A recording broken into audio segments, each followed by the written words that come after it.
Aaliyah Miller's fingers trembled as she pressed the elevator button for the 14th time in 30 seconds. The private hospital wing smelled of antiseptic and expensive leather, a combination that made her stomach twist. Behind her, she could hear Director Kwan's sharp heels clicking against marble, getting closer. "Miss Miller, you cannot just walk away from this conversation." But Aaliyah could. She absolutely could, because the conversation had involved Director Kwan's hand sliding up her thigh during what was supposed to be a performance review, his breath reeking of soju and entitlement. The elevator dinged. Aaliyah lunged inside, jabbing the button for the VIP floor, the one floor she wasn't assigned to, the one floor Director Kwan's access card couldn't reach. The doors began to close. Kwan's face appeared in the gap, red and furious. "You're finished in Seoul. I'll make sure you never work again. Do you understand me? You're nothing here." The doors sealed shut. Aaliyah's knees buckled. She caught herself against the elevator wall, her braids falling forward as she bent over, trying to breathe. Her scrubs felt too tight. Everything felt too tight. The elevator climbed. 14th floor, 15th, 16th. She had maybe 2 minutes before Kwan called security. Maybe 3 before they dragged her out of the building and put her on the next flight back to Chicago, back to nothing, back to her mother's disappointed face and her ex-boyfriend's, "I told you so." The doors opened onto the VIP floor. Silence. Thick carpet. Walls painted in soft grays. Only 3 rooms on this entire level, each one costing more per night than Aaliyah made in a month. She stepped out, looking for, what? A place to hide? A back stairwell? Her mind raced through options that didn't exist. Then she heard voices. Korean. Fast and angry. Through the partially open door of Suite 1601, she saw them. 4 men in dark suits surrounding a hospital bed. The patient wasn't visible from her angle, but she could see the medical equipment, ventilator, monitors, IV stands. One of the suited men noticed her. His hand moved to his jacket. Aaliyah's nursing instincts kicked in before her survival ones. "I'm here for the patient assessment," she said, her voice steadier than she felt. She walked toward the room like she belonged there, clipboard clutched against her chest, even though it only had her lunch order scribbled on it. The man blocking the door was built like a concrete wall. "No assessment scheduled. Director Kwan sent me. Last-minute vitals check." The lie came easily. Too easily. The man's eyes narrowed. He turned, speaking rapid Korean to someone inside the room. A voice answered, deep, measured, the kind of voice that didn't need to be loud to command attention. The concrete wall stepped aside. Aaliyah walked into the room, and her breath caught. The patient in the bed wasn't unconscious. He was sitting up, partially reclined, watching her with eyes so dark they looked black in the soft lighting. Mid-30s, maybe. Sharp features that somehow remained beautiful despite the scar cutting through his left eyebrow. His hospital gown was designer. She could tell by the fabric, and his hands rested motionless on the blanket. Park Ji-sung. She'd heard the nurses whisper the name with a mixture of fear and fascination. "You're not Dr. Yoon," he said in perfect English, his eyes tracking her every micro-movement. Aaliyah's mouth went dry. "No, I'm Nurse Miller. Evening vitals." "At 3 p.m.? Behind her she heard the elevator ding. Heard Director Kwan's voice, sharp and demanding. Park Ji-sung heard it too. His expression didn't change, but something flickered in those dark eyes. Calculation. "Is Director Kwan looking for you?" he asked quietly. Aaliyah didn't answer. Didn't need to. Her face said everything. Ji-sung was silent for 3 seconds that felt like 3 hours. Then, "Check my blood pressure. Take your time. Before you find out what happens next in this impossible situation, do me a favor. Hit that like button if you're already hooked. Drop a comment telling me, would you have walked into that room? And subscribe to Love and Tension, because this story is about to get dangerous. Trust me, you don't want to miss what comes next." Aaliyah's hands shook as she wrapped the blood pressure cuff around Park Ji-sung's arm. She could hear Director Kwan in the hallway now, his voice raised, demanding to know which room the American nurse had entered. "Breathe normally," she whispered, pumping the cuff. The numbers appeared on the monitor, 12882. Perfectly normal for a man who was supposedly paralyzed from the waist down after a car accident 3 months ago. Ji-sung's eyes never left her face. "What did he do?" "Who?" Aaliyah's voice cracked. "Kwan, what did he do to make you run?" The directness of the question caught her off guard. In the 3 weeks she'd been in Seoul, Every interaction had been layered with politeness and indirect communication. This man spoke like he was cutting through flesh to reach bone. She swallowed. He put his hands where they didn't belong. Ji-sung's expression remained neutral, but his fingers twitched against the blanket. Just once. I see. The door burst open. Director Kwon stood there, red-faced and breathing hard, with 2 security guards behind him, his eyes locked onto Aaliyah with pure venom. There you are, you lying bitch! He switched to English, probably for her benefit. You think you can accuse me? Make up stories about me? I didn't accuse you of anything, Aaliyah said, stepping back until she hit the wall of medical equipment. I just wanted to leave. Leave? You signed a 2-year contract. You owe this hospital? She owes you nothing. Ji-sung's voice cut through the room like a blade. He hadn't raised his volume. Didn't need to. Kwon turned, seemed to remember who he was addressing, and his face went from red to pale in seconds. Mr. Park, I apologize for the disturbance. This nurse is not authorized to be in your room. She's being terminated for what? Ji-sung asked. For running away from you after you sexually assaulted her? The room went silent. Even the heart monitor seemed to quiet. Kwon's mouth opened and closed. That's not... She's lying. Is she? Ji-sung tilted his head slightly. Because I just had a very interesting conversation with your wife yesterday. She was visiting her mother on the 12th floor. We spoke about hospital administration, about how dedicated you are to your work, how you sometimes stay late for private reviews with new staff members. The security guards exchanged glances.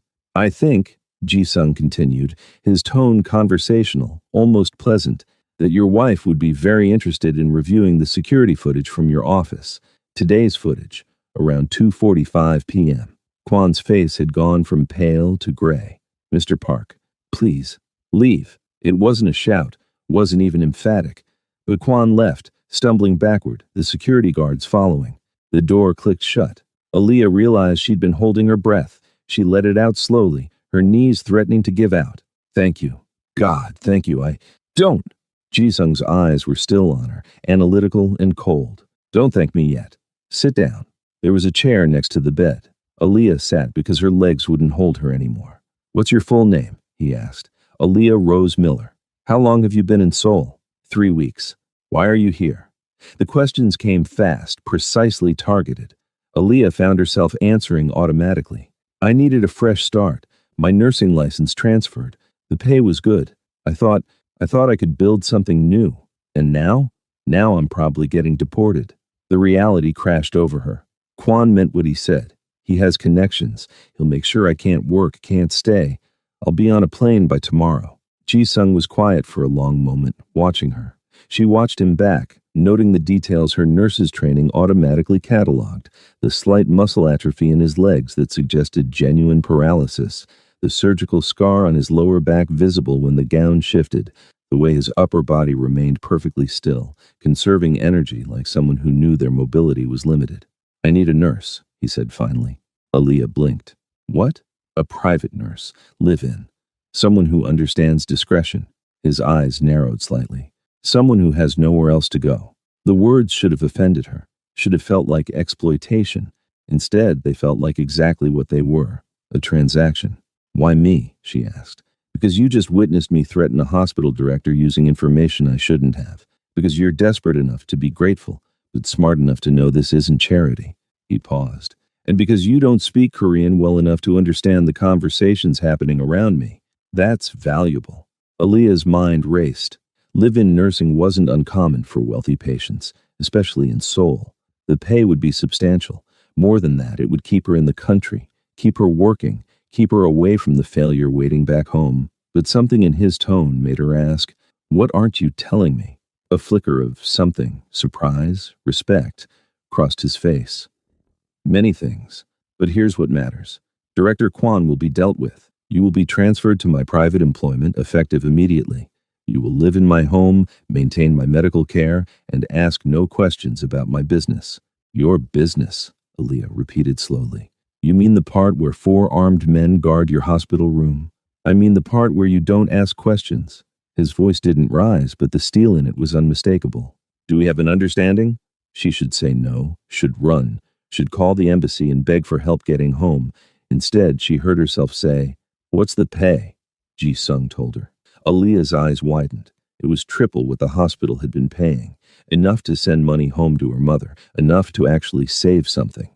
Room and board included, he added. Personal security provided. Contract is for 6 months, renewable if both parties agree. And if I want to leave before 6 months, you can leave any time. He said it simply, like it was true. But if you do, you'll find yourself without references, without a visa sponsor, and without options. Director Kwan will make sure of that. I'm offering you protection from him. In exchange, you offer me discretion and competent care. It was a trap dressed as an opportunity. Aaliyah knew that, but it was a trap with health insurance and a salary. I'll need to think. You have 60 seconds, Ji-sung interrupted. Kwan is probably calling immigration right now. In 1 hour, you'll either be in my car heading to my home or in a detention center waiting for deportation. Aaliyah's heart hammered. That's not fair. No, he agreed. It's not, but it's your reality. 50 seconds. She looked at him, really looked. Saw the intelligence behind those dark eyes, the calculating patience, the absolute certainty that he would get what he wanted. This was a man who orchestrated outcomes like chess moves, and she was a pawn who could either stay on the board or get swept away. I want the contract in writing, she said, with a termination clause that lets me leave with 2 weeks' notice and a clean reference. No. Then no deal. Ji-sung's lips curved slightly. Not quite a smile. 1 week's notice. Reference will state you provided adequate care. Nothing more. Good care, Aaliyah countered. The reference says I provided good care. Excellent care, if you actually provide it. Deal. They stared at each other. Then Ji-sung lifted his hand slightly from the blanket, just a few inches, the most movement she'd seen from him. Aaliyah understood. She reached out and shook his hand. His grip was strong, very strong for someone supposedly paralyzed. My driver will bring you to collect your belongings from your apartment, he said, releasing her hand. You have 2 hours to pack. Bring everything you need for 6 months. Taewon will provide you with a phone and your new ID badge. Taewon, the man who wanted to shoot you when you walked in. Ji-sung pressed a call button. He's my head of security. You'll be seeing a lot of him. The concrete wall from earlier entered. Up close, he was even more intimidating. 6'4", scarred knuckles, a face that looked like it had lost arguments with brick walls and won. Sir? His English was heavily accented but clear. Taewon, this is Nurse Miller. She's my new private care provider. Take her to collect her things. Have the contracts drawn up. Standard NDA, enhanced privacy clauses. Taewon's eyes flickered to Aaliyah, assessing her like she was a potential threat. She stared back, refusing to look away. Finally, he nodded. Yes, sir. As Aaliyah stood to leave, Ji-sung spoke again. Miss Miller. She turned. When we arrive at my home, you'll meet my regular physician, Dr. Han. He'll brief you on my medical needs. Pay attention. I don't like repeating myself. Understood. And Miss Miller? His dark eyes held hers. Welcome to your new life. Try not to ruin it by being curious. The warning was clear, crystal clear. Aaliyah nodded and followed Taewon out of the room, her mind spinning. What the hell had she just agreed to? The answer came 2 hours later, when Taiwan's black Mercedes pulled up to Ji-sung's home. It wasn't a home, it was a fortress. The estate sat in Seongbuk-dong, where Seoul's wealthiest families lived behind high walls and private security. The gate alone probably cost more than Aaliyah's nursing degree. As they drove through, she counted 6 cameras visible, 4 guards patrolling, motion sensors on every tree. The house itself was modern minimalist architecture, all glass and steel and sharp angles. Beautiful, cold, designed to impress and intimidate. Taewon led her inside, where a woman in her 60s waited in the marble foyer. She was tiny, barely 5 feet tall, but her posture radiated authority. Mrs. Beck, Taewon said, the new nurse. Mrs. Beck looked Aaliyah up and down with the critical eye of someone evaluating livestock. She said something in rapid Korean. Taewon responded. Mrs. Beck frowned. She says, Taewon translated, that you are very tall and very dark, and Mr. Park's mother will not approve. Aaliyah's spine straightened. Tell her I'm not here for approval. I'm here to provide medical care, Taewon translated. Mrs. Beck's expression didn't change, but something flickered in her eyes. She nodded once, then turned and walked away, gesturing for Aaliyah to follow. The tour was quick and efficient. First floor, kitchen, dining room, living spaces, all immaculate and barely used. Second floor, offices, library, gym. Third floor, bedrooms. Mrs. Bank opened a door to reveal a suite roughly the size of Aaliyah's entire Chicago apartment. Yours, Mrs. Bank said in heavily accented English. The room was stunning. Floor-to-ceiling windows overlooking the garden, a king-sized bed with silk sheets, an attached bathroom with a soaking tub. There was even a small sitting area with medical supplies already stocked. Mr. Park's room is there. Mrs. Bayek pointed to the door at the end of the hall. You come when called. You do not disturb otherwise. Understood. Mrs. Bayek studied her for a long moment, then said something in Korean that sounded almost kind.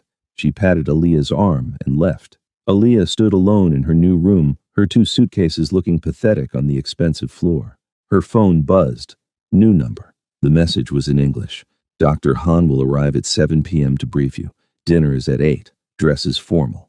Taewon. She checked her watch. 6 p.m. 1 hour to shower, unpack, and figure out what formal meant. She was halfway through the shower when she started laughing. Not happy laughter, the slightly hysterical kind that comes from life spinning completely out of control.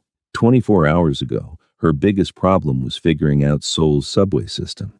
Now she was living in a mansion, employed by a man who commanded fear with a whisper, surrounded by armed guards.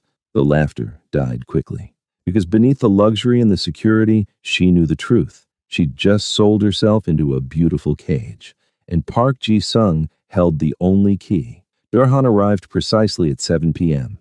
He was younger than Aaliyah expected, maybe 40, with wire-rimmed glasses and the tired eyes of someone who'd seen too much. Miss Miller, he shook her hand briskly.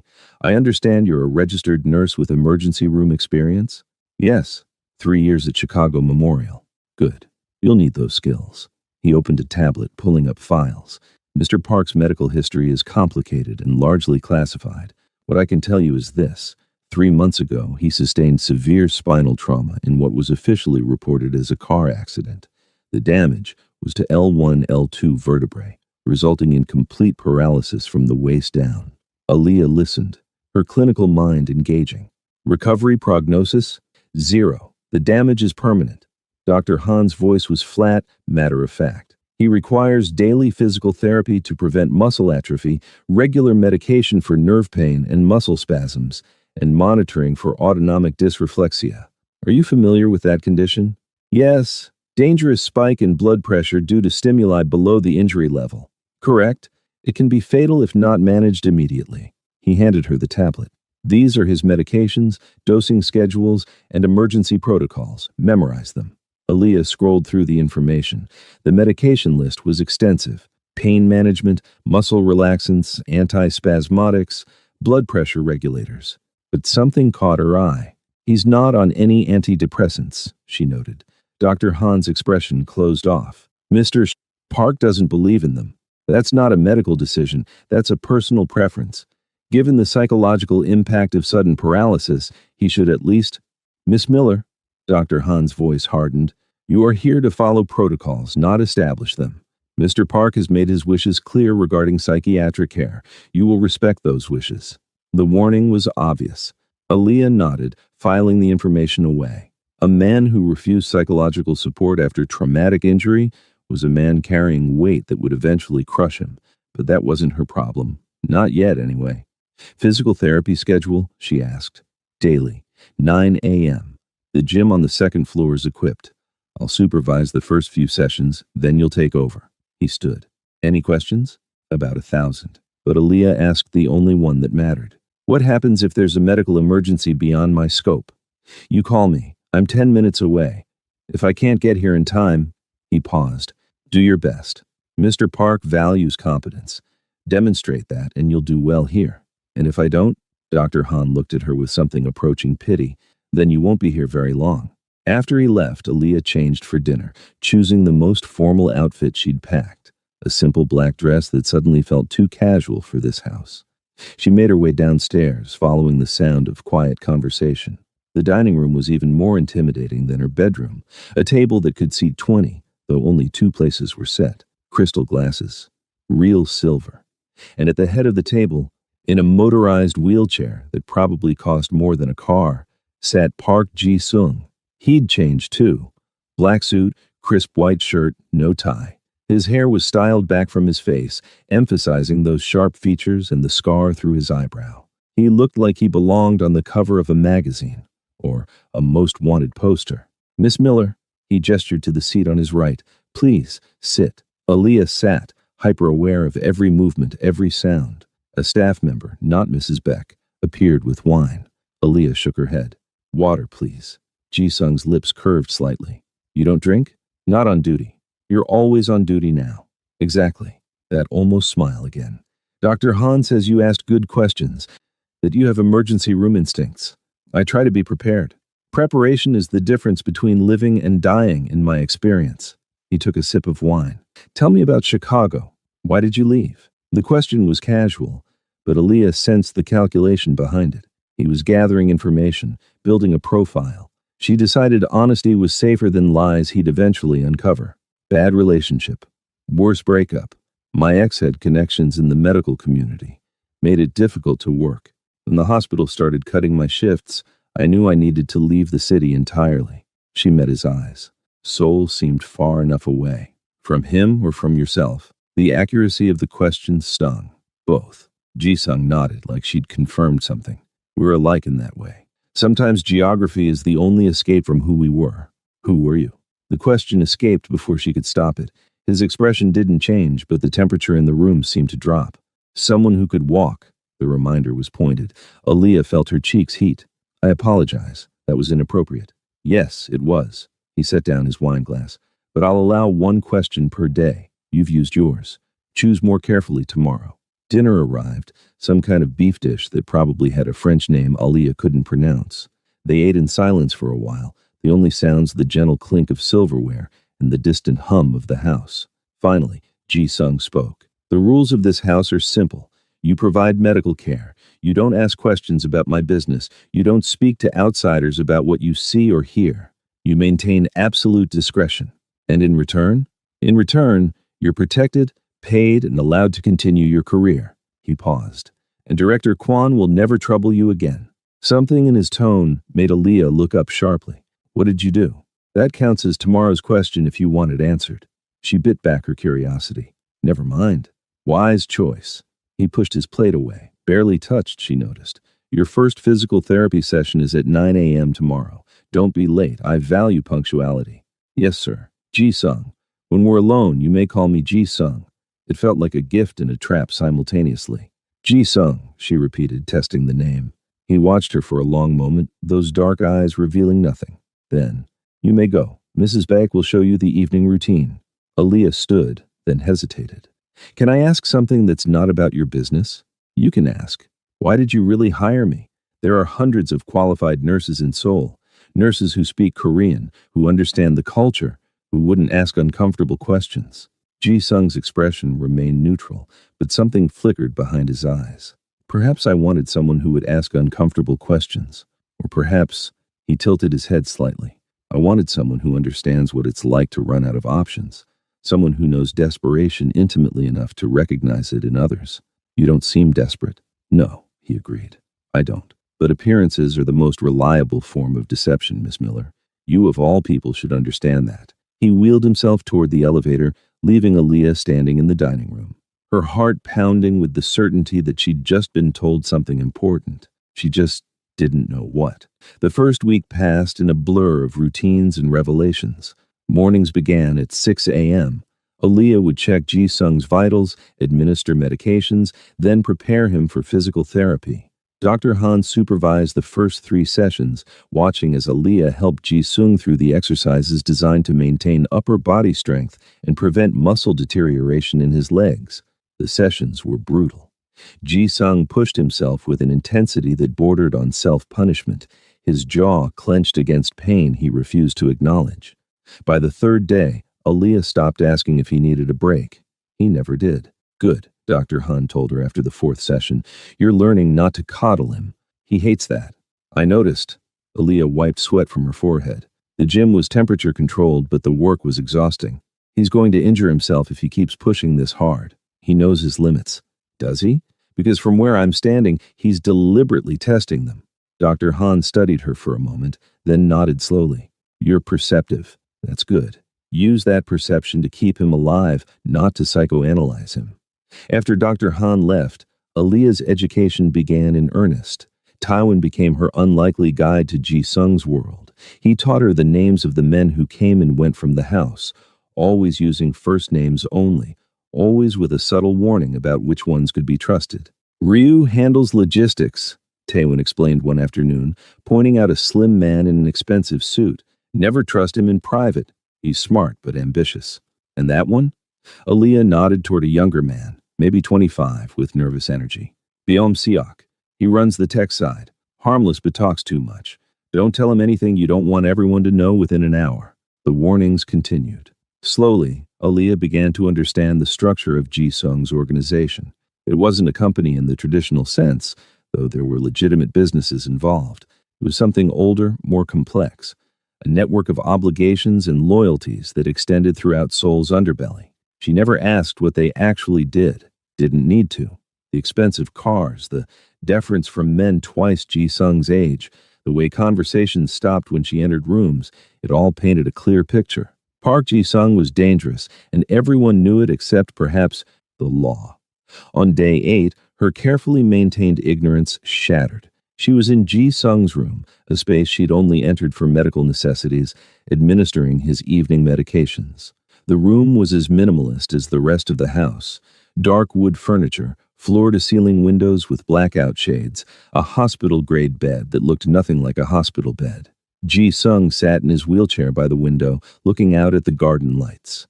"How are you settling in?" he asked. "Well enough." Aaliyah prepared the pill organizer, double-checking dosages.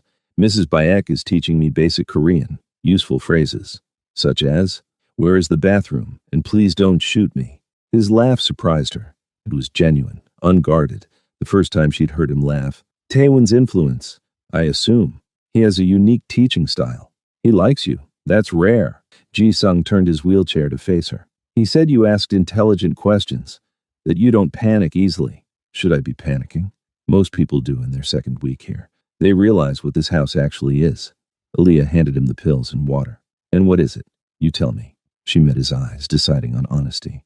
"It's the headquarters of something illegal but sophisticated. You're not Yakuza. Wrong country, wrong structure. Not a typical gang. Too organized, too connected. My guess? You run some kind of import-export operation that exists in legal gray areas. Import-export." He smiled, taking his pills. "That's diplomatic. I'm a nurse, not a detective. As long as you're not running a human trafficking ring, I can live with ambiguity." The smile vanished. "I would never traffic humans. Ever." The intensity in his voice was startling. "That's a line I don't cross." "Okay," Aaliyah believed him. "What lines do you cross?" "That's more than one question per day. You offered to let me tell you what this house is. I'm clarifying." Ji Sung studied her, then wheeled himself to his desk. He opened a drawer, pulled out a folder, and held it out. "Read this." Aaliyah took the folder hesitantly. Inside were documents, shipping manifests, customs forms, all in Korean with English translations attached. She scanned them, her nurse's training helping her process complex information quickly. "Electronics, medical supplies, pharmaceuticals. You smuggle medicine," she said slowly. "I import medicine that governments say is too expensive for their citizens to afford. I redistribute medical equipment that hospitals discard while people die for lack of basic care. I move pharmaceuticals across borders when patent laws value profit over human life." He gestured to the papers. "That's what I do. Judge me if you want." Aaliyah looked at the manifests again. Cancer medications, insulin, EpiPens, all items she knew cost fortunes in some countries while being available cheaply in others. "This is still illegal," she said. "Yes? People have probably died because of mistakes in your supply chain. Wrong dosages, contaminated supplies. Fewer than die without access at all," Ji Sung interrupted. "I'm not a hero, Miss Miller. I'm a criminal who found a profitable way to ease his conscience. Don't romanticize what I do. I'm not." She closed the folder, handing it back. "I'm trying to understand why you're telling me this. Because you've been here 8 days, and you haven't asked the obvious questions. Because you don't gossip with the staff or pry into things that don't concern you. Because," he paused, "because I need you to understand what you're part of now. If you're going to stay, you stay knowing everything. And if I want to leave, then you leave." He said it simply. "I meant what I said. You're not a prisoner, but if you leave, you take this knowledge with you. That makes you either an ally or a threat. The implication hung in the air between them. I'm not going to report you, Aaliyah said quietly. If that's what you're worried about. Why not? She thought about it. Really thought about it. Because I've worked in emergency rooms where people died because they couldn't afford insulin. Because I've seen parents choose between rent and their child's EpiPen. Because, she met his eyes. Because maybe some laws deserve to be broken. Something shifted in Ji-sung's expression. Not quite trust, not quite relief, but something. Thank you for your honesty, he said. Is that what you wanted? Honesty? I wanted to know if you have a conscience that can live with complexity. Most people don't. They want clear heroes and villains. He turned back to the window. But the world isn't that simple, is it? No, Aaliyah agreed. It's not. That night, lying in her expensive bed in her expensive room, Aaliyah stared at the ceiling and wondered what the hell she was doing. She'd come to Seoul to escape complications, and instead, she'd walked straight into the most complicated situation of her life. But she didn't pack her bags. She didn't call the embassy. She stayed. By week 3, Aaliyah had developed a rhythm. Wake at 6, check vitals, administer medications, physical therapy at 9, lunch at noon, usually alone while Ji-sung took calls in his office. Afternoons were for medical chart reviews and equipment maintenance. Evenings were for dinner with Ji-sung, where they maintained careful conversation about neutral topics, books, music, her nursing training, never about his business, never about his accident, never about the armed men who came and went at all hours. But on day 22, the rhythm broke. Aaliyah woke to shouting, Korean, fast and angry. She grabbed her phone, 3:47 a.m., and pulled on a robe, her heart hammering. In the hallway, Taiwan stood outside Ji-sung's door, weapon drawn. He saw Aaliyah and shook his head sharply. Stay in your room. What's happening? Stay in your room. But she could hear Ji-sung's voice through the door, strained, tight with pain. Her medical training overrode everything else. She pushed past Taewon. Miss Miller? She opened the door. Ji-sung was on the floor beside his bed, his wheelchair overturned beside him. His face was pale, sweat beading on his forehead. And his legs were moving, not much, just small spasms, muscles contracting involuntarily, but movement nonetheless. Autonomic dysreflexia, Aaliyah said immediately, dropping to her knees beside him. She checked his pulse, racing over 140. How long? 20 minutes, Ji-sung gritted out. His hands were clenched in the carpet. Can't find the trigger. Aaliyah's mind raced through the protocol. Autonomic dysreflexia was a medical emergency for paraplegics, something below the injury level causing the nervous system to overreact, spiking blood pressure to dangerous levels, could cause seizures, stroke, death. Taewon, get Dr. Han, she ordered, now. Taewon hesitated only a second before running. Aaliyah began her assessment, checking the usual triggers. Catheter blockage, tight clothing, pressure sores, nothing. Ji-sung's blood pressure was climbing. She could see it in his face, in the vein throbbing at his temple. Talk to me, she said, keeping her voice calm even as her hands worked. What were you doing before it started? Couldn't sleep. Was exercising? Exercising at 3 a.m.? Couldn't sleep, he repeated. His jaw clenched so tight she heard his teeth grinding. She found it then. A deep pressure mark on his lower back where he'd been lying on the bed's control remote. The pressure against insensate skin had triggered the response. Found it. She helped him shift position, removing the pressure. Breathe, slow and steady. Your blood pressure needs to come down. I know. What needs to happen? He gasped. Then stop fighting me and let me help. She elevated his head and shoulders, following protocol. Where's your emergency medication? Bathroom. Cabinet. Aaliyah ran, found the nifedipine, blood pressure medication for exactly this situation. She crushed the tablet, knowing sublingual absorption would work faster. When she returned, Ji-sung's color had worsened. Open, she commanded. He did. She placed the medication under his tongue. Don't swallow. Let it dissolve. They waited. Seconds stretched into minutes. Aaliyah monitored his pulse, watched his breathing, noted every subtle change.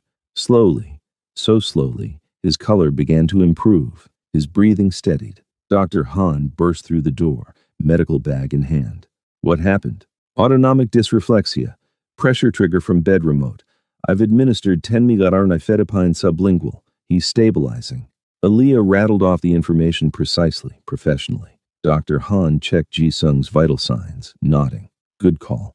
Quick response likely prevented a stroke. He looked at Aaliyah with new respect. You've seen this before? Twice, both times in the ER, both times we weren't fast enough. She didn't say that both patients had died. Didn't need to.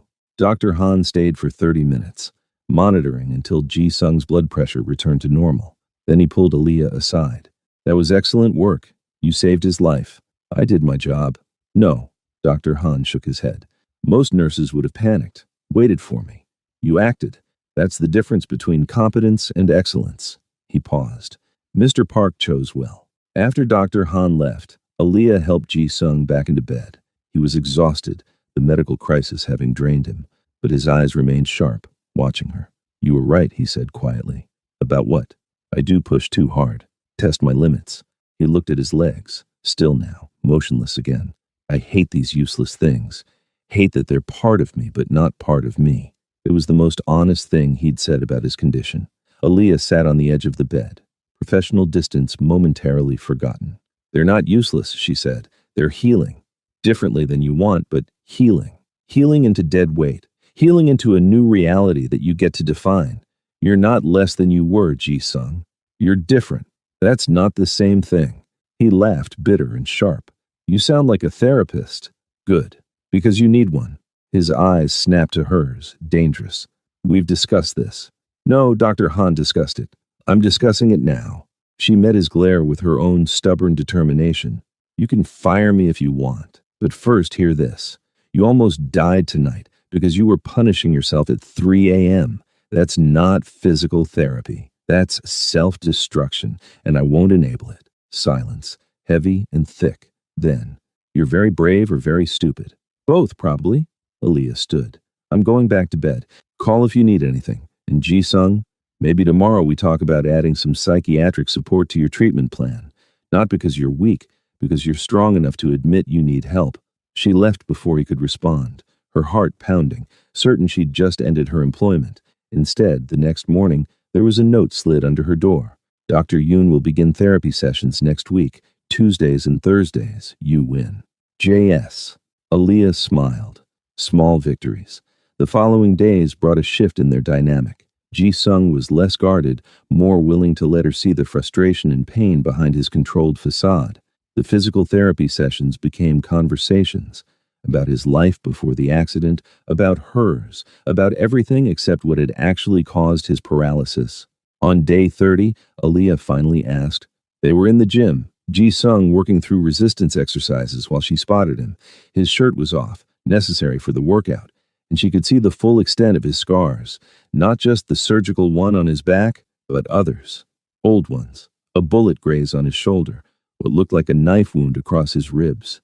How did it really happen? She asked. Ji-sung paused mid-rep. How did what happen? The accident. Because those scars aren't from a car crash. He lowered the weights slowly, deliberately. That's more than one question. You gave me permission to ask about anything medical. Your psychological state is medical. Your history is medical. So how did it happen? For a long moment, she thought he wouldn't answer. Then, I was betrayed by someone I trusted. Someone in my organization who decided he could run things better than me. He arranged a meeting, ambushed me, put 3 bullets in my back. Ji-sung's voice was flat, emotionless. The doctor said I was lucky. The bullets missed my spinal cord. It was the fall, 15 feet onto concrete, that did the real damage. Jesus, Aaliyah breathed. The man who shot me is dead now. So are the 5 people who helped him. He said it like he was discussing the weather. That's the world I live in. People betray you, you eliminate the threat. It's simple. It's horrible. Yes, he agreed. It is, but it's also necessary. In my world, weakness gets you killed. Mercy gets you killed. Hesitation gets you killed. His dark eyes found hers. Now you know. Still want to stay? Aaliyah thought about it. Thought about the man who'd shot someone in the back, about Ji-sung's calm acceptance of killing 5 people in retaliation, thought about the moral complexity of a man who smuggled life-saving medicine but murdered without hesitation. Yes, she said, I still want to stay. Why? Because I think you're more than the worst thing you've ever done, and I think you know that, which is why you keep testing me. You want me to leave so you can confirm what you already believe about yourself, that you're beyond saving. Ji-sung stared at her, something unreadable crossing his face.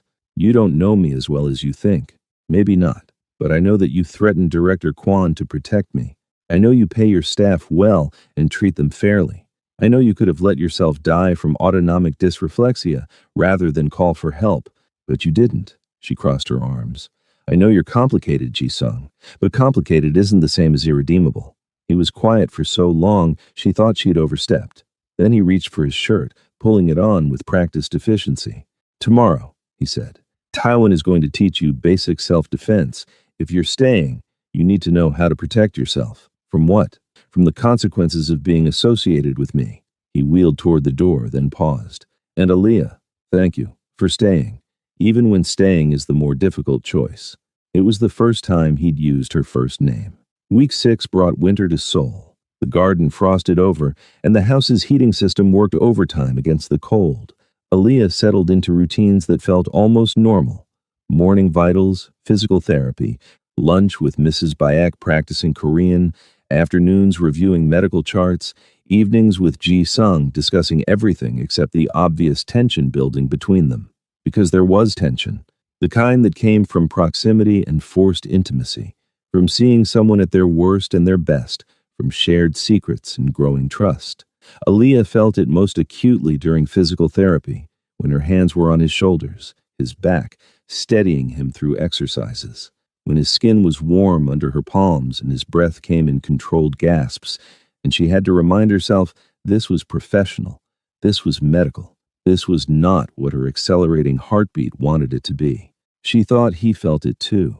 Noticed the way his eyes tracked her movements, the way conversations lingered longer than necessary, the way he found excuses to call her to his office for medical consultations that were really just talks about books they'd both read.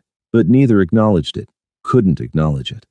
The power imbalance alone made anything between them impossible, never mind the ethical complications of a nurse-patient relationship, never mind the fact that Ji-sung was literally a criminal who'd killed people.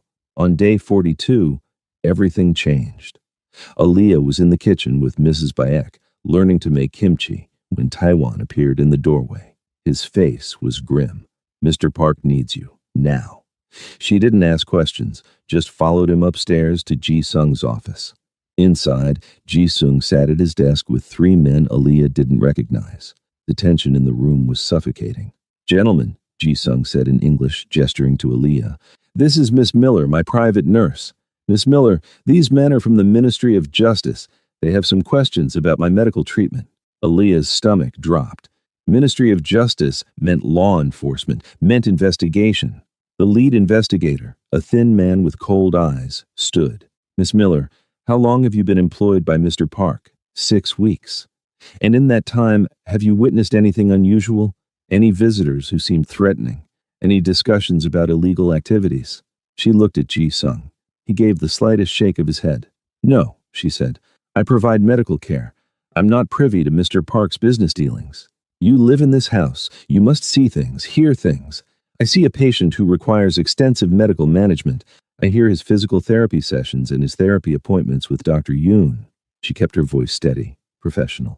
I'm a nurse, not an investigator. The interrogation continued for 30 minutes. They asked about medications. Was she hiding anything, destroying evidence? They asked about visitors. Who came, when, why? They asked about money. Had Ji-sung offered her bribes for silence? Aaliyah answered every question with the same calm professionalism she'd used in depositions for malpractice cases. She gave them nothing because there was nothing medical to give. The illegal parts of Ji-sung's operation existed entirely outside her scope of care. Finally, they left. Ji-sung waited until the front door closed before speaking. Thank you. For what? For lying convincingly. I didn't lie, Aaliyah said. I told them the truth. I'm your nurse. What you do beyond medical care isn't my concern. They'll be watching now, following you, trying to catch you in inconsistencies. His jaw tightened. This complicates things. What things? Before he could answer, Taiwan entered. Sir, we have a problem. The shipment from Taiwan. Customs flagged it. They're demanding full inspection. Ji-sung's expression went cold and calculating. When? Tomorrow morning, 7 a.m. That's the antibiotics shipment, Ji-sung muttered, more to himself than them. 5,000 doses of medication that hospitals here charge $300 per dose for. We sell for $30. He looked at Taiwan. If customs opens that container, they'll find the unmanifested pharmaceuticals. That's 15 years in prison minimum. Aaliyah's medical mind immediately grasped the stakes. Those antibiotics treat resistant infections. People die without them. Yes, Ji-sung agreed, which is why losing this shipment isn't an option. What followed was a masterclass in criminal logistics. Ji-sung made calls, speaking rapid Korean punctuated with English phrases. Taiwan worked his laptop, pulling up shipping manifests and customs schedules. Ryu appeared with cash, literal briefcases of cash. And through it all, Aaliyah watched, understanding for the first time the scope of what Ji-sung actually did. This wasn't just smuggling. It was a shadow medical supply chain serving people who'd been priced out of survival by legitimate systems. At midnight, Ji-sung finally leaned back in his wheelchair, exhausted. It's handled. The container will be lost in customs paperwork for 72 hours. Enough time to reroute it. Taiwan and Ryu left. Aaliyah remained. You should go to bed, Ji-sung said, not looking at her. You should too. I'm fine. You're exhausted. Your blood pressure is probably elevated. You haven't taken your evening medications. She crossed her arms. Bed. Now, he smiled, tired and genuine. Anyone ever tell you you're bossy? I'm a nurse. It's in the job description. She helped him to bed, a process that had become routine over 6 weeks, but somehow felt different tonight. Maybe because she'd just witnessed him orchestrate a criminal operation to save lives. Maybe because she was realizing how deeply she'd become complicit in his world. As she prepared his medications, Ji-sung spoke quietly. You could leave. Tonight. Take what you know to those investigators. Cut a deal. Get immunity and a free flight home. Aaliyah paused, pill bottle in hand. Is that what you want? I want you to understand your options. My option is to do my job. She handed him the pills and water, which is keeping you alive and healthy, not betraying you to law enforcement. Why? It was the same question he'd asked weeks ago, but the answer had changed. Back then, she'd stayed because she had nowhere else to go. Now, because I believe what you're doing matters, she said slowly, working through her thoughts as she spoke. The system is broken. People die because they can't afford medication that costs pennies to manufacture. You're not Robin Hood. You profit from this. But you're also filling a gap that shouldn't exist. And that means something. Ji-sung watched her with those dark, unreadable eyes. You've changed since you arrived. Become harder, more willing to compromise your ethics. Maybe. Or maybe I just understand now that ethics aren't black and white, that sometimes the right thing exists in gray areas that make you uncomfortable. That's a dangerous philosophy. I'm living in a house full of armed men, working for a criminal who saves lives and takes them with equal efficiency. I think I'm past worried about philosophical danger. He laughed, that genuine laugh she heard so rarely. Point taken. Aaliyah turned to leave, but his voice stopped her.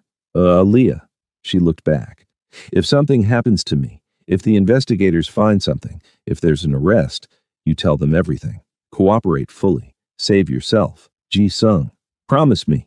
She wanted to argue, wanted to insist she'd never betray him. But the seriousness in his eyes made her nod. I promise. It was a lie. They both knew it. The next morning, Aaliyah woke to silence. Wrong kind of silence.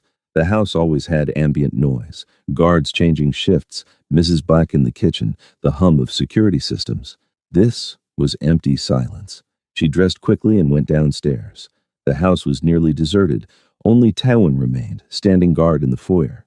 Where is everyone? She asked. Gone. Mr. Park sent them away last night after you went to bed. Taewon's face was grim.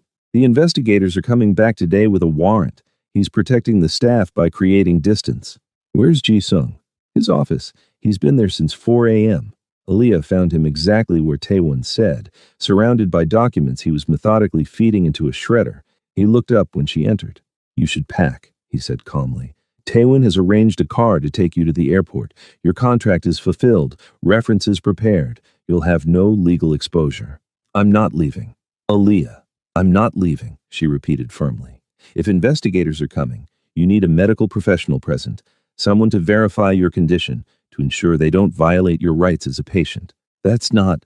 It's exactly how this works. She sat across from him. Besides, what are they going to charge you with? All the actually illegal stuff is handled by other people, right? You're just a paralyzed man managing legitimate businesses from home. Ji-sung studied her, something like pride crossing his face. You've learned too much. You taught me. That was a mistake. Was it? Aaliyah leaned forward. Or was it exactly what you wanted? Someone who understands your world enough to navigate it. Someone you can trust because they're complicit enough to have skin in the game. The silence stretched between them, charged with everything they weren't saying. Finally, Ji-sung smiled. You're dangerous, Aaliyah Miller. Good. So are you. The investigators arrived at noon with a warrant and 5 officers. They tore through the house for 6 hours, photographing everything, seizing computers and documents, questioning both Ji-sung and Aaliyah extensively. But they found nothing, because there was nothing to find. Ji-sung had been preparing for this moment for months, maybe years. Every illegal record existed only digitally and encrypted. Every physical document was either destroyed or carefully neutral. By 6 p.m., the lead investigator stood in Ji-sung's office, frustrated and empty-handed. This isn't over, he warned. I look forward to your next visit, Ji-sung replied pleasantly. Perhaps call ahead next time. We'll have tea prepared. After they left, the house felt violated. Furniture moved, belongings disturbed, the illusion of safety shattered. Ji-sung sat in his office, staring at the mess, his expression unreadable. Are you okay? Aaliyah asked quietly. They'll be back. With better warrants, better evidence. This was just the opening move. Then we prepare for the next one. He looked at her sharply. We? I'm not going anywhere, Ji-sung. I made that clear. You're a fool. Probably. She started gathering scattered papers. But I'm your fool, apparently. So let's clean this up and figure out our next move. They worked in silence for an hour, restoring order to chaos. And somewhere in that silence, something shifted.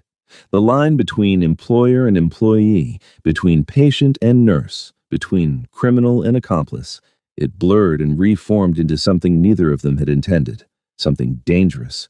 Something inevitable. Act 4. The Revelation. Week 8 brought an uneasy calm. The investigators didn't return, but their presence lingered like a threat. Ji-sung became more cautious, more controlled. His therapy sessions with Dr. Yoon intensified, and his physical therapy took on a new urgency. Push harder, he demanded during one particularly brutal session. You're already at your limit, Aaliyah argued. I don't have limits. I have obstacles. He gritted his teeth, forcing his arms through another rep. Again, she watched him punish himself day after day, and finally confronted him during their evening routine. What are you trying to prove? She asked as she administered his medications. That I'm not weak. You're not weak. You're paralyzed. There's a difference. Is there? He looked at her with such intensity it stole her breath. Every day I wake up unable to walk, unable to run, unable to defend myself if someone attacks. That's weakness. That's vulnerability. In my world, vulnerability is death. You're not going to die. You don't know that. He grabbed her wrist, not hard, but firm enough to make his point. The man who shot me, the people who helped him, I eliminated them. But that doesn't mean there aren't others waiting for their chance. And now I'm an easy target. Understanding crashed over Aaliyah. That's what this is about. You're scared. I'm realistic. No, you're terrified. You've built your entire identity on being dangerous, being powerful, being untouchable. And now you're in a wheelchair, and you think that makes you weak, makes you vulnerable, makes you less than what you were. She pulled her wrist free. But here's what you're missing. You're still terrifying. You're still powerful. You just scared off a team of investigators without standing up once. You still run your organization. You're still you, Ji-sung. The wheelchair doesn't change that. It changes everything. Only if you let it. They stared at each other, the air between them electric with frustration and something else, something neither of them wanted to name. Ji-sung broke first, looking away. You should go. Why? Because if you stay, I'm going to say something I can't take back. Aaliyah's heart hammered. What if I want you to? Don't. Don't what? Don't acknowledge that something's changed between us? Don't admit that this stopped being professional weeks ago? She knew she was crossing a line, knew she should stop, but couldn't. I see how you look at me, Ji-sung. I feel how the air changes when we're alone. So either tell me I'm imagining it, or admit what's happening. Nothing's happening. Liar. He turned back to her, and the raw emotion in his face made her step backward. You want the truth? Fine. I think about you constantly. I find excuses to call you to my office just to hear your voice. I count the hours until physical therapy because it's the only time I can touch you without it being inappropriate. I lie awake at night in this useless body and imagine what I'd do if I could stand, if I could walk to your room. If I could, he cut himself off. But I can't. I can't give you anything except danger and complications and a future that ends with either my imprisonment or my death. So no, Aaliyah. Nothing's happening. Nothing can happen. The confession hung between them, devastating and honest. Aaliyah's voice shook when she finally spoke. You don't get to decide what I want or what I can handle. I'm deciding what's best for you. That's not your choice to make. It is when I'm the one who'll destroy you. He turned his wheelchair away. Leave, please, before I make this worse. She left. Because staying would mean crossing a point of no return, and despite everything, despite the want and the tension and the impossible pull between them, she wasn't ready for that. Not yet. That night, Aaliyah couldn't sleep. She paced her room, Ji-sung's words playing on repeat. Finally, at 2 a.m., she gave up and went downstairs for water. She found Taewon in the kitchen, cleaning his gun at the table. He looked up when she entered. Can't sleep? He asked in his accented English.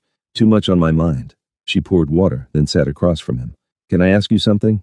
Maybe I answer. How long have you worked for Ji-sung? 15 years, since we were young. Taewon's expression softened slightly. He saved my life. I was in bad place, bad people. He gave me purpose, gave me family. And you've seen him through everything? The rise of his organization, the shooting, the paralysis? Yes. Has he ever... She struggled to find the right words. Has he ever let anyone close? Personally close? Taewon was quiet for a long moment. Then, before the shooting, there was a woman. Hae-won. They were engaged. Aaliyah's heart clenched. What happened? She left. 1 week after the doctor said he would never walk again. Taewon's voice was flat, but anger simmered beneath. She said she couldn't marry a cripple. Said it wasn't the life she signed up for. That's horrible. Yes, but also understandable, maybe. His life is dangerous. Being paralyzed makes it more so. She chose safety. He looked at Aaliyah directly. I tell you this because I see how he looks at you, how you look at him. And I think you should know what you're walking into. Does he still love her? No, he hates her. Hates that she was right to leave. Hates that she saw his weakness before he accepted it himself. Taewon reassembled his gun with practiced efficiency. He will never ask you to stay, Miss Aaliyah. He will never admit he wants you. Because asking means risking another rejection, and I don't think he can survive that again. The information settled over Aaliyah like a weight. Then what do I do? That's not for me to say. But I will tell you this. If you're going to leave, leave now. Before he needs you more. Before leaving breaks something that can't be fixed. And if I stay, then stay all the way. Don't give him half measures. Don't give him hope and then take it away. Taewon stood, holstering his weapon. He deserves better than that. After he left, Aaliyah sat alone in the dark kitchen, her mind spinning. She thought about Ji-sung's confession, about his ex-fiance's betrayal, about the impossible situation they'd created. She thought about the smart choice, the safe choice, and then she thought about what she actually wanted. By morning, she'd made her decision. She found Ji-sung in his office, working through paperwork with the methodical focus he used to avoid thinking about uncomfortable things. We need to talk, she said from the doorway. If this is about last night, it is. She closed the door behind her, leaning against it. You said nothing can happen between us, that you can't give me anything except danger and complications. Aaliyah, I'm not finished. She crossed her arms. You're right. This is complicated. It's ethically murky and probably stupid and definitely dangerous. But here's what you're wrong about. I'm not some naive girl who needs protecting from reality. I'm a grown woman who's made her share of bad decisions and survived them. I know exactly what your life is. I know the risks. And I'm choosing to stay anyway. Ji-sung's expression was carefully neutral. What are you saying? I'm saying I want to see where this goes, whatever this is. But I need you to be honest with me, completely honest. No more walls, no more protective distance. If we're doing this, we do it for real. The silence stretched impossibly long. Then, I can't walk, can't dance with you, can't take you places without assistance, can't... His voice cracked. I can't be the man you deserve. You keep deciding what I deserve. Stop it. She moved closer. I don't want some theoretical perfect man. I want you, complicated, dangerous, wheelchair-bound you. That's my choice. Can you accept that? He looked up at her, and for the first time since she'd known him, Park Ji-sung looked vulnerable. Completely, devastatingly vulnerable. If I let you in, he said quietly, if I let this be real, and you leave, I won't. You can't promise that. No, she agreed. I can't, but neither can you. Neither can anyone. Life doesn't come with guarantees, Ji-sung. It comes with chances. And I'm asking if you're brave enough to take one. He reached out, his hand trembling slightly. Aaliyah took it, lacing her fingers through his. This is a mistake, he whispered. Probably. I'm going to disappoint you. Definitely. But you're staying anyway? I'm staying anyway. He pulled her closer, not far. Just close enough that she had to bend down to maintain eye contact. His free hand came up to cup her face, thumb brushing her cheek with devastating gentleness. You're extraordinary, he said, and I'm terrified of you. Good. We match. When he kissed her, it felt like falling and flying simultaneously.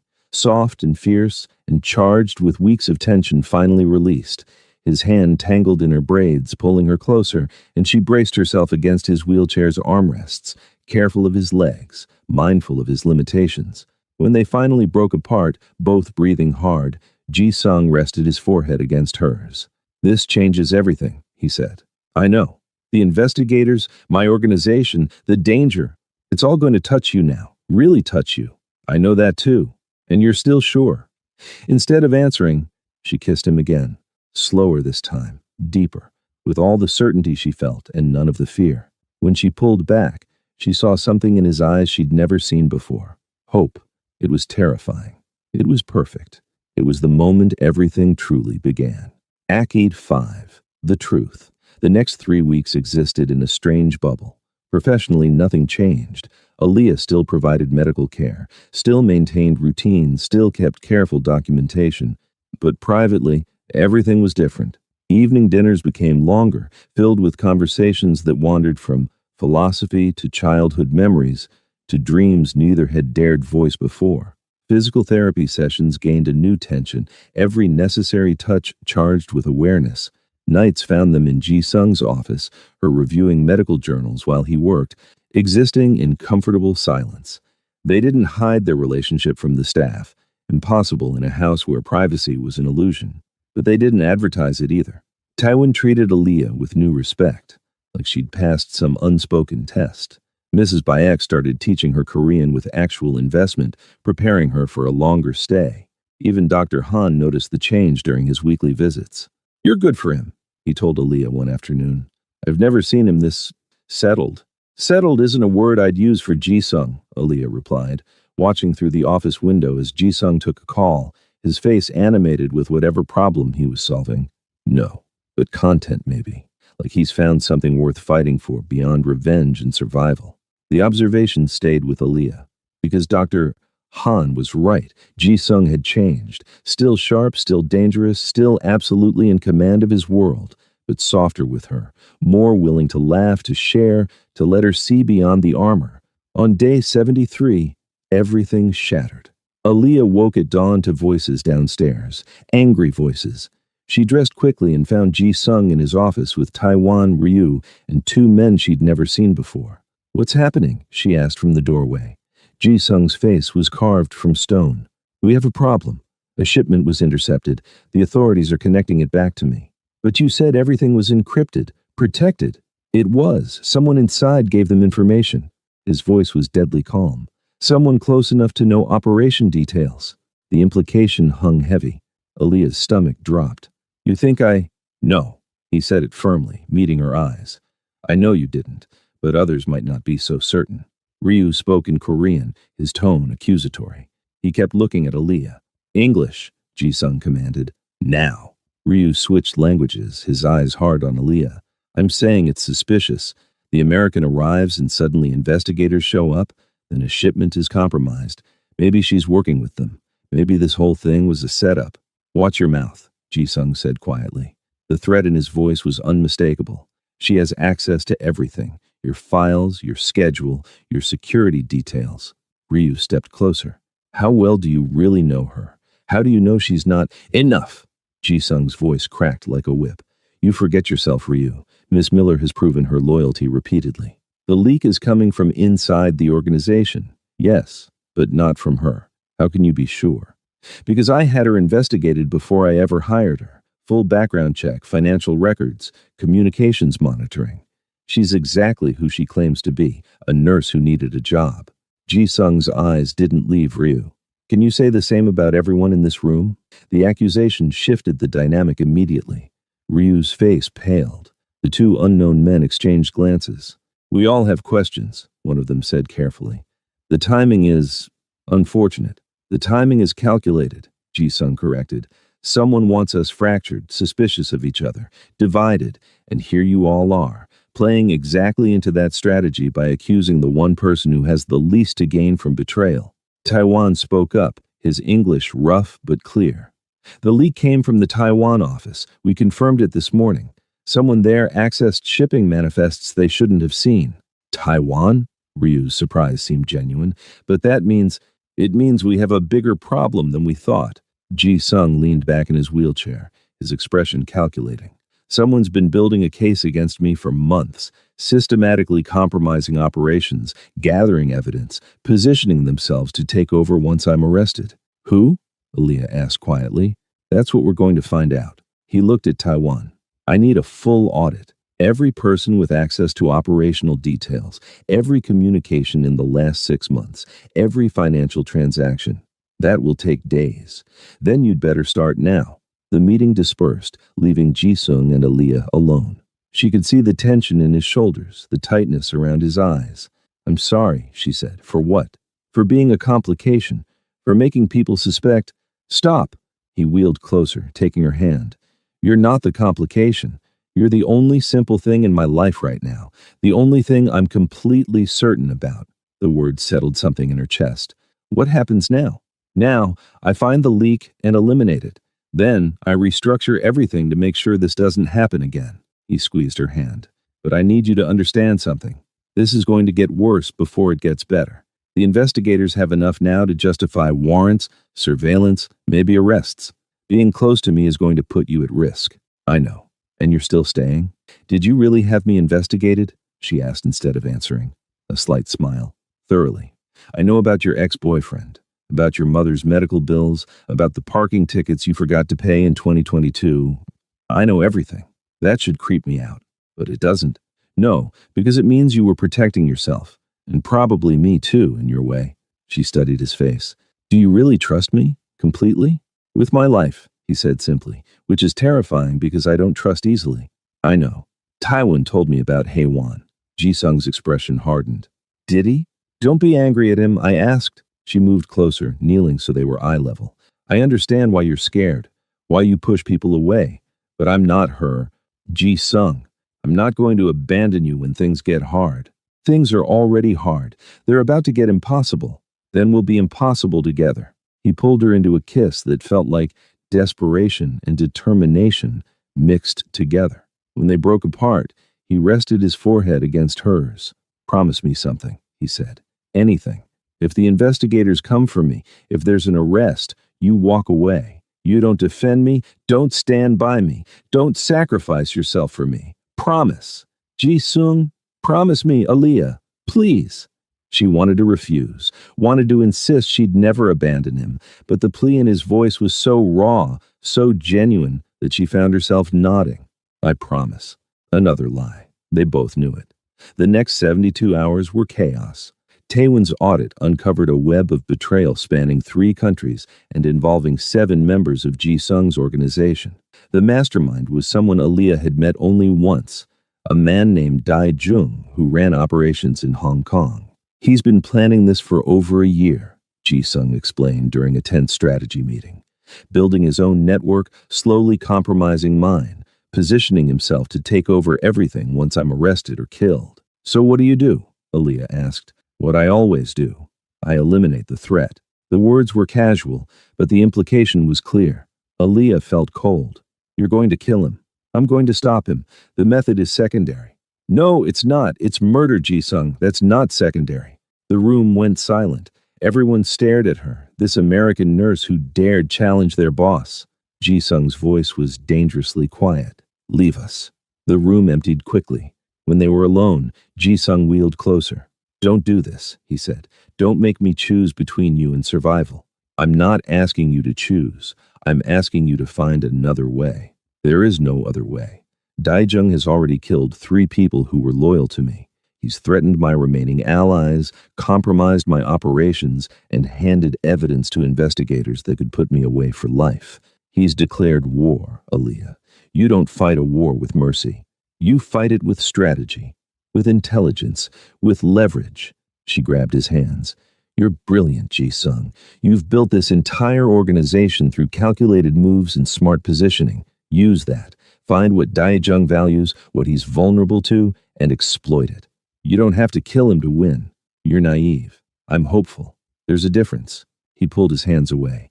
This is my world. These are my rules. If you can't accept that, then what? You'll push me away? End this? She stood her ground. I love you, Ji-sung. I love you enough to tell you when you're wrong. And killing Dae-jung is wrong. Not because of morality, not because of ethics, but because it's the expected move. It's what he's counting on. He wants you to react with violence so he can paint you as the monster and himself as the victim. The words hung in the air. She'd said it. The thing they'd both been dancing around for weeks. I love you. Ji-sung stared at her, his expression unreadable. Then quietly, don't love me. I'm not worth it. Too late. Aaliyah, I love you. Deal with it. She crossed her arms. And because I love you, I'm asking you to find another way. Not for me. For yourself, because killing Dae-jung makes you exactly what your ex-fiancé accused you of being, a monster who can't evolve beyond violence. The blow landed. She could see it in his flinch, in the way his jaw tightened. That was cruel, he said. It was true. Silence. Long and heavy. Then, Ji-sung reached for his phone. Get me everything on Dae-jung's operations. Financial records, associates, vulnerabilities. I want to know every weakness, every pressure point, every secret he's tried to hide. Aaliyah's heart leaped. You're going to try another way? I'm going to try your way. But if it doesn't work, if he escalates, if people die because I hesitated, he looked at her directly. Then I go back to my methods. Agreed? Agreed. Over the next week, Ji-sung orchestrated a campaign of information warfare that was beautiful in its brutality. He leaked Dae-jung's financial crimes to Hong Kong authorities. He exposed Dae-jung's affair with a rival organization's wife. He systematically dismantled every alliance Dae-jung had built, using evidence and leverage instead of violence. Aaliyah watched him work, saw the strategic genius that had built his empire. This was Park Ji-sung at his best, cold, calculating, absolutely relentless.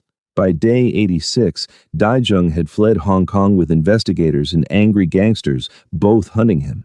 His organization collapsed, his allies abandoned him, and Ji-sung's empire remained intact without a single death. You were right, Ji-sung admitted one evening as they sat in his office, the crisis finally resolved. Strategic destruction is more effective than physical elimination. I usually am, Aaliyah said with a slight smile. Don't gloat. It's unattractive. You love me anyway. He turned to look at her, his expression serious. I do love you. I didn't want to. Didn't mean to, but I do. The confession should have felt triumphant. Instead, it felt heavy with the weight of what loving each other meant, the complications, the dangers, the impossible future they were building. What happens now? Aaliyah asked. Now, we deal with the investigators. They still have the evidence Dae-jung gave them. They're still building a case. He wheeled closer, taking her hand. And you need to decide if you're really ready for what comes next, which is a life with me. Real life, not this bubble we've been living in. A life where investigators follow you, where people try to use you against me, where loving me makes you a target. He squeezed her hand. A life where every day could be the day it all falls apart. Aaliyah thought about it, really thought about it, about the safe life she could have back in Chicago, about the normal relationship she could find with someone uncomplicated, about all the reasonable choices she could make.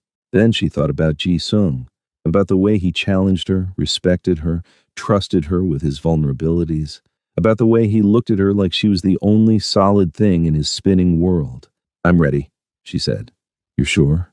I'm terrified, but I'm sure. He pulled her close, kissing her with an intensity that spoke of relief and gratitude and desperate hope. When they broke apart, he rested his forehead against hers. I'm going to disappoint you eventually, he warned. I'm counting on it. Otherwise, where's the fun? He laughed, that genuine, unguarded laugh she loved so much.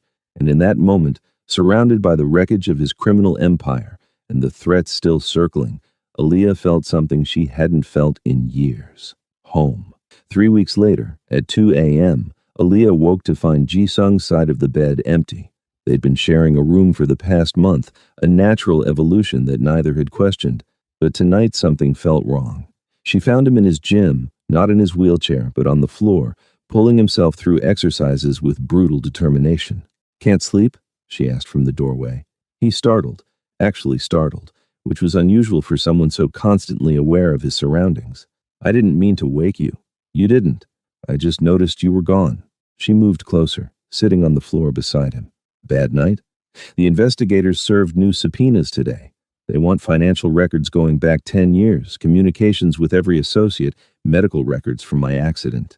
He continued his exercises, his arms straining with effort. They're tightening the noose. Can they actually charge you with anything? Eventually, yes. They have enough circumstantial evidence to make a case. Not a strong case, but enough to arrest, to prosecute, to potentially convict. He paused, breathing hard. I give it 2 months before they make their move. Aaliyah's stomach dropped. 2 months. Maybe less if they find the right pressure point. She watched him work, saw the determination and desperation in every movement. Ji-sung, stop. You're going to hurt yourself. I need to be stronger. You're already strong enough. No. He collapsed back against the mat, sweat coating his skin. I'm not. I'm weak, dependent, vulnerable. If they arrest me, if they put me in a cell, I can't even... His voice cracked. I can't even use a bathroom without help, Aaliyah. How am I supposed to survive prison?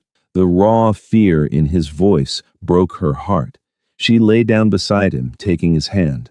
You're not going to prison, she said firmly. You can't promise that. Then we'll figure it out together, whatever happens. He turned his head to look at her. I need to tell you something. Something I should have told you months ago. Aaliyah's heart began to pound. Okay? The accident. The shooting that paralyzed me. It wasn't completely random. And the fall that damaged my spine wasn't accidental. He took a breath. I saw the ambush coming. Had time to avoid it, but I chose not to. What? Why? Because I was tired. Tired of the violence, the paranoia, the constant fight to stay on top. Part of me thought, maybe if I'm injured badly enough, I can step away, retire, disappear into medical necessity. His laugh was bitter. Stupid, right? Thinking paralysis would be an escape. Aaliyah struggled to process this. You let them shoot you? I didn't let them shoot me, but I didn't try as hard as I could have to avoid it.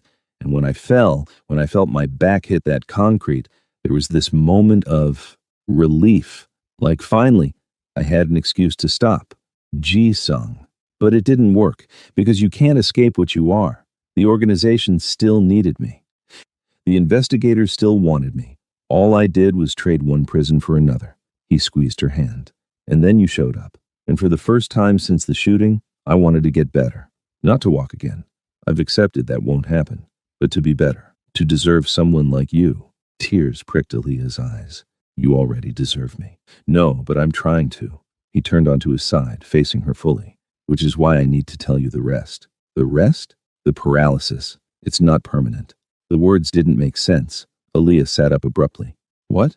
Dr. Han has been running tests for months. There's nerve regeneration happening. Slow, minimal, but measurable. With surgery and intensive therapy, I could potentially regain some function. Maybe even walk with assistance. Aaliyah's mind reeled. But you said, Dr. Han said, we lied. Because if people knew I could potentially recover, it changes everything. The power dynamic in my organization shifts. The investigators intensify their efforts before I can regain mobility. My enemies see an opportunity to strike while I'm still vulnerable. He sat up too, facing her. So I've stayed in this chair, played the role of the paralyzed crime boss, used it as both shield and weapon. The betrayal stung. You lied to me. For months. Yes. While I provided your medical care, while I documented your condition, while I... She stood up, anger and hurt warring inside her. I trusted you, Ji-sung. Completely. And this whole time you've been lying to my face. I know. Is that all you have to say? I know. She paced, trying to process. What else have you lied about? Us? Your feelings? This whole relationship, is it real or just another strategy? He grabbed his wheelchair, pulling himself into it with practiced efficiency. Everything between us is real. That's why I'm telling you now. Because I can't keep lying to you. Not about this. Why now? Why tell me at all? Because the surgery, if I have it, if I try to regain function, the recovery period will be dangerous. I'll be even more vulnerable than I am now. And I need to know. He struggled to find words. I need to know if you're staying because you love me or because you pity the paralyzed man who needs a nurse. The question landed like a punch. Aaliyah stopped pacing, turned to face him. You think I pity you? I don't know. That's why I'm asking. She wanted to rage at him, to scream about the betrayal, to pack her bags and leave like she should have done months ago.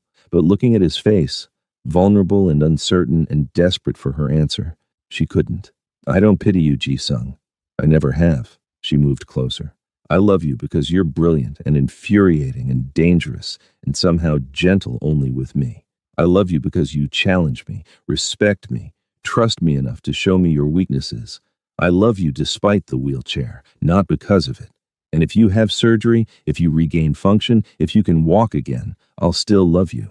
Because it was never about what you could or couldn't do physically. It was always about who you are.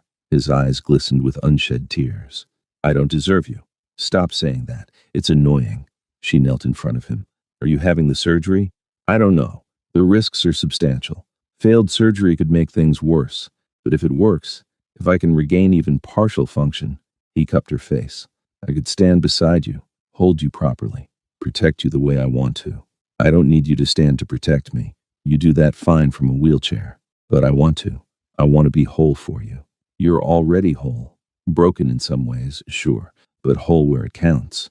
She kissed him gently. Have the surgery because you want it for yourself, not for me, not for your organization, for you. He pulled her closer, kissing her with desperate intensity. When they broke apart, he whispered against her lips, the surgery is scheduled for next week. What? I made the decision 3 days ago. Didn't tell you because I was afraid you'd try to talk me out of it. Or that you'd realize you were in love with a man who's been lying about his condition for months and leave. I should leave. This is crazy. You're crazy. This whole situation is insane. But you're not leaving. No, she admitted. I'm not. Why? Because I'm apparently crazy too. He smiled. That rare, genuine smile that transformed his face. We match. The next week passed in a blur of preparation. Dr. Han explained the surgery in technical detail, nerve reconstruction, vertebrae stabilization, extensive physical therapy afterward. The recovery would take months, possibly years.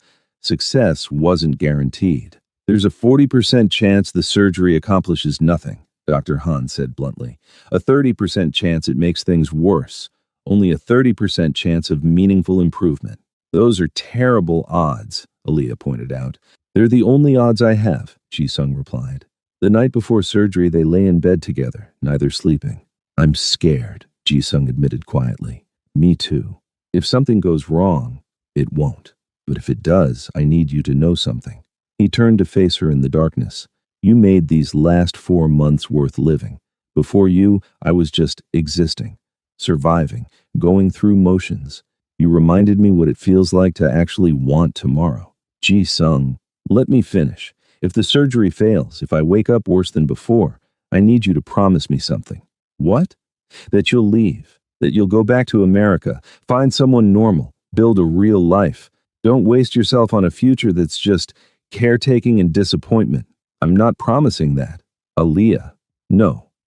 I'm not promising to abandon you if things get hard. That's not how love works. She grabbed his hand. We stay together. Good outcomes, bad outcomes, whatever happens, together.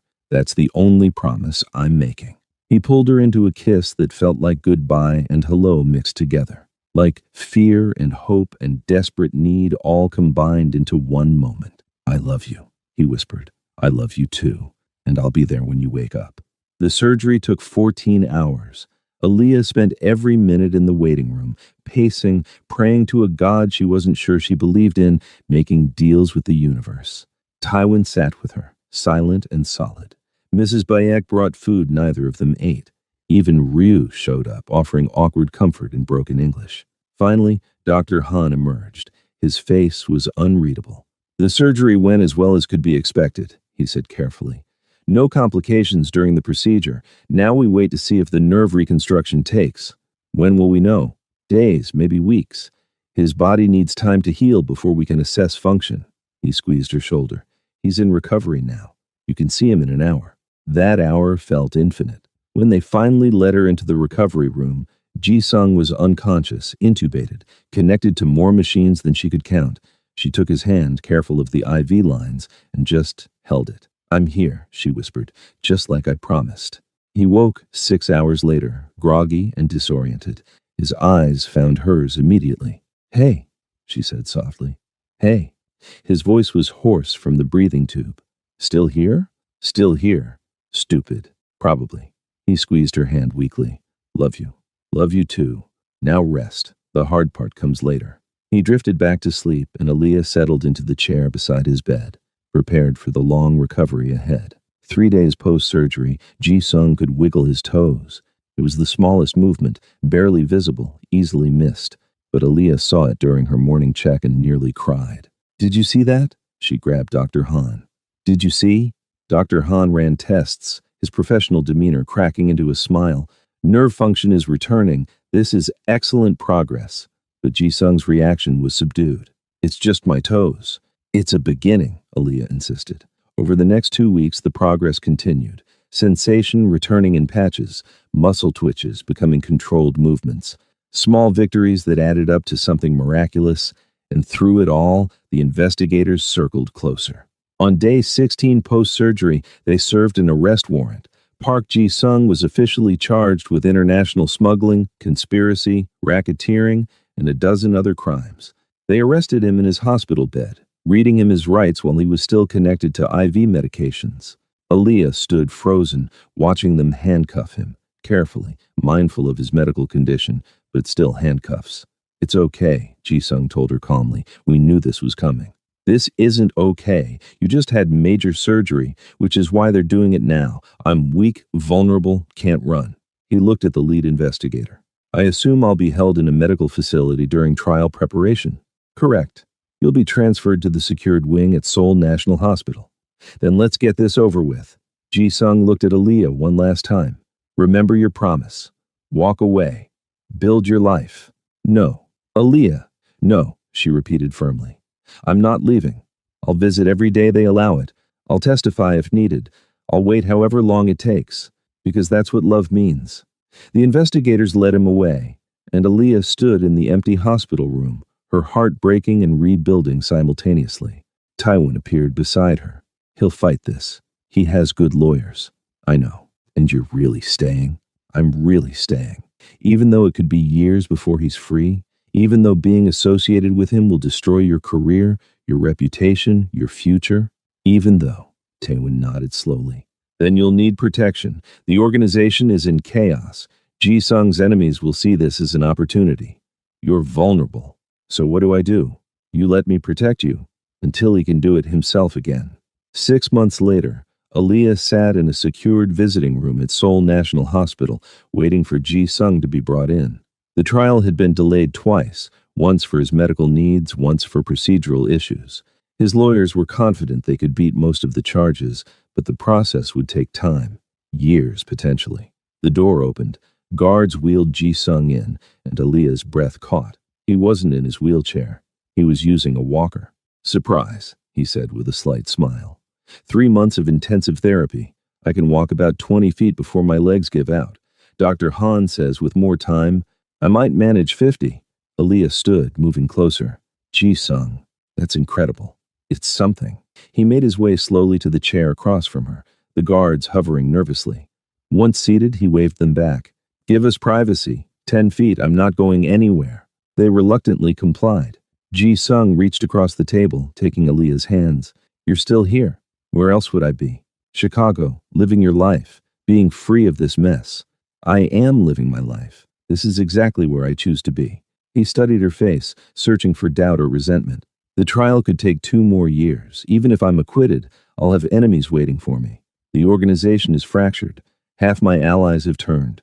Coming back to me means coming back to chaos. I know. And you're still sure? Instead of answering, Aaliyah pulled something from her bag. A small box. Ji-sung's eyes widened. What is that? Open it. Inside was a simple silver band, a man's ring. I can't ask you to marry me, Aaliyah said quietly. The power dynamics, the circumstances, it wouldn't be fair. But I can give you this.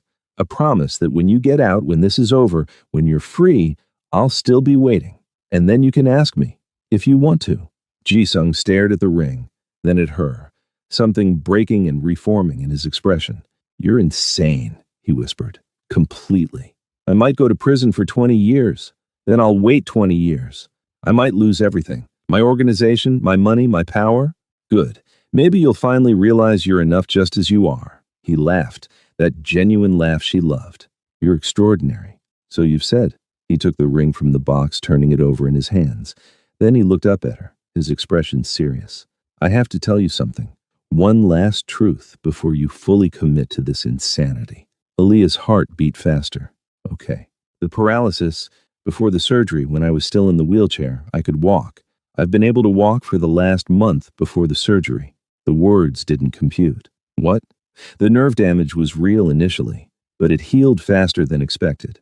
About 2 months before I told you the truth about potential recovery, I'd already regained the ability to stand, to walk short distances. I chose to stay in the wheelchair. Aaliyah felt like the ground had dropped away. Why? Because it was useful. Because people underestimated me. Because it gave me advantages I didn't want to lose. And because, he paused, because I wanted to know if you loved me at my most vulnerable. If you would stay with a man who truly couldn't walk, who truly needed you, who truly was as broken as I felt inside. The betrayal should have been crushing, should have made her walk away. Instead, Aaliyah understood. You tested me, she said slowly. Yes. You lied to me for months to see if I would leave. Yes. That's horrible, Ji-sung. I know. And manipulative and cruel and all true. Aaliyah stood up. The guards tensed, but she just moved around the table until she stood directly in front of Ji-sung. Then she slapped him. Not hard, just enough to sting, enough to make the point. Don't ever lie to me about something like that again, she said firmly. I understand why you did it. I even understand the twisted logic. But if we're doing this, if we're really building a life together, it has to be built on truth. Complete truth, even when it's ugly. Ji-sung touched his cheek, a smile playing at his lips. You hit me. I did. I probably deserved it. You absolutely deserved it. Are you leaving? Aaliyah looked at him, this complicated, damaged, brilliant man who'd lied to test her love, who'd stood up in front of guards just to prove he could, who'd given her every reason to walk away and seemed genuinely surprised when she didn't. No, she said. I'm not leaving, but I am changing the terms. What terms? When you get out of here, when this trial is over, when you're finally free, we start completely fresh. No lies, no tests, no manipulation. We build something real based on who we actually are, not who we think we need to be. And if I can't do that, if honesty isn't something I'm capable of, then I'll leave. Because I can love you through a lot of things, Ji-sung, but I can't love you through continuous betrayal. He stood up slowly, proving he could, proving the truth of his recovery. The guards moved forward, but he waved them off. He stood directly in front of Aaliyah, close enough that she could see the individual strands of gray in his dark hair, the fading surgical scar on his neck. I can't promise I'll never lie, he said quietly. My world is built on deception, but I can promise I'll never lie to you about us, about my feelings, my intentions, my truth. That's yours, always. That's all I'm asking for. He slipped the ring onto his own finger, unusual, backward, but somehow right. Consider this my promise. When I get out, when this is over, I'll ask you properly, and then you can decide if a life with me is really what you want. I already know the answer. Maybe, but ask me anyway. Let me do at least one thing in this relationship the traditional way. Aaliyah smiled. Deal. He pulled her close, kissing her with guards watching and cameras recording, and his whole future uncertain. But in that moment, none of it mattered. When they broke apart, he whispered against her lips, "Thank you." For what? For seeing all of me. The lies, the manipulations, the darkness, and choosing to stay anyway. That's what love is, Aaliyah said simply. Seeing someone completely and deciding they're worth it, all of them, even the broken parts. Especially the broken parts. Especially those. The guard announced time was up. Jisung moved slowly back to his walker, his legs shaking slightly from the exertion of standing. As they led him away, he looked back one last time. Aaliyah raised her hand in a small wave. He smiled, that rare, genuine smile that made everything worthwhile. The door closed between them, and Aaliyah sat alone in the visiting room, the weight of her choice settling over her like a blanket. She'd seen all of him. The violence, the lies, the manipulation, the damage. She'd witnessed his darkest moments and his desperate attempts to protect himself through deception. She knew exactly who Park Ji-sung was, and she loved him anyway. Not because it was smart, not because it was safe, but because love had never been about safety. It was about truth, the messy, complicated, sometimes ugly truth of two damaged people choosing each other, despite every reason not to. She pulled out her phone and texted Taewon, "I'm ready to go home." His response came immediately. The house or the apartment? Aaliyah thought about it. The smart choice was the apartment, maintaining distance, protecting herself, staying separate from Ji-sung's world while he was imprisoned. Instead, she typed, "The house, I'll wait there." Because she'd made her choice. She'd seen all of him and he couldn't let her go. Not because he wouldn't, because she wouldn't let herself be let go.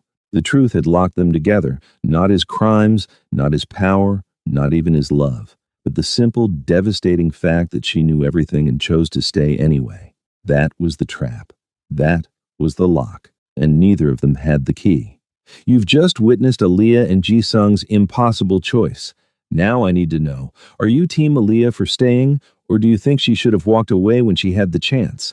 Drop a comment and tell me, have you ever loved someone so deeply that you saw all their flaws and chose them anyway?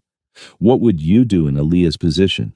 Wait for someone facing years in prison or protect your own future? Be honest. This story was designed to make you feel that tight chest, that moral paralysis. So tell me, did it work? Are you trapped by this ending just like Aaliyah is trapped by her love? Let me know in the comments below. And if this story kept you glued to your screen until the very end, hit that like button and subscribe to Love Intention for more stories that'll make you question everything you thought you knew about love, loyalty, and the impossible choices we make for the people we can't let go. Because sometimes the truth doesn't set you free. Sometimes it locks you in forever.